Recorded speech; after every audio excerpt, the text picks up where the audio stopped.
Welcome to the GoalZero Toolbox Talk series. Today's Toolbox Talk: Powerline Safety 2. Electric power line workers encounter high-voltage power lines, making their jobs very dangerous. Workers perform their job in different environments, such as at the top of a utility pole, in a confined space, or in a trench. All are at risk of electrocution and burns. Those working from heights are also at risk of falls.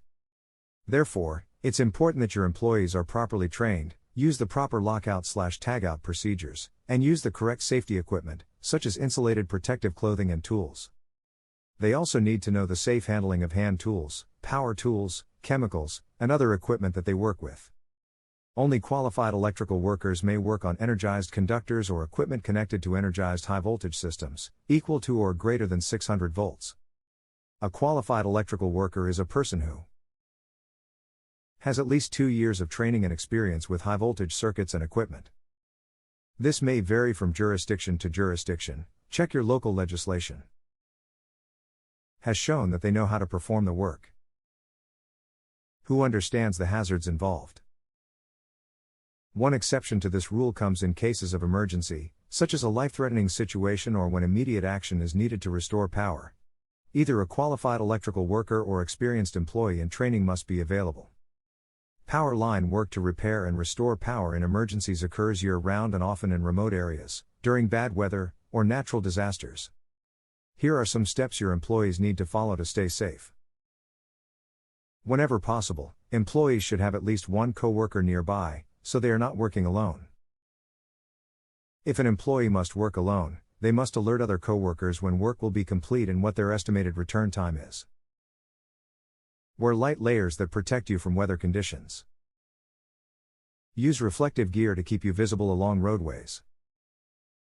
For those working in elevated areas such as power poles or towers, they must be trained on fall protection, equipment, and rescue procedures.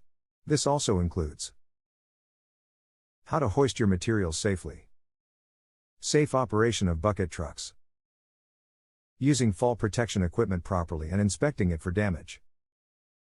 While working in trenches, installation workers use construction equipment such as augers, trenchers, diggers, and cranes to help ensure your employees stay safe.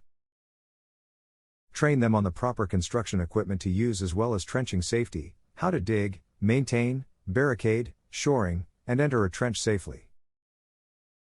Have them inspect and maintain the equipment to ensure it runs properly and that the safety features, e.g., backup horns, emergency lights, work. Make sure they understand the hazards involved, including engulfment. If your employees work in confined spaces such as vaults or power utility holes, they need to monitor the environment for hazards. Wear the proper personal protective equipment, PPE.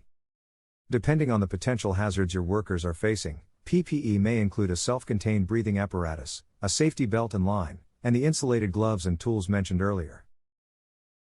Ensure a safe exit by having the necessary backup team. Electric power line workers have dangerous jobs.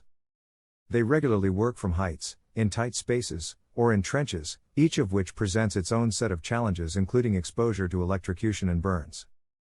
Talk to them today about the risks they face and the steps to take to ensure their safety.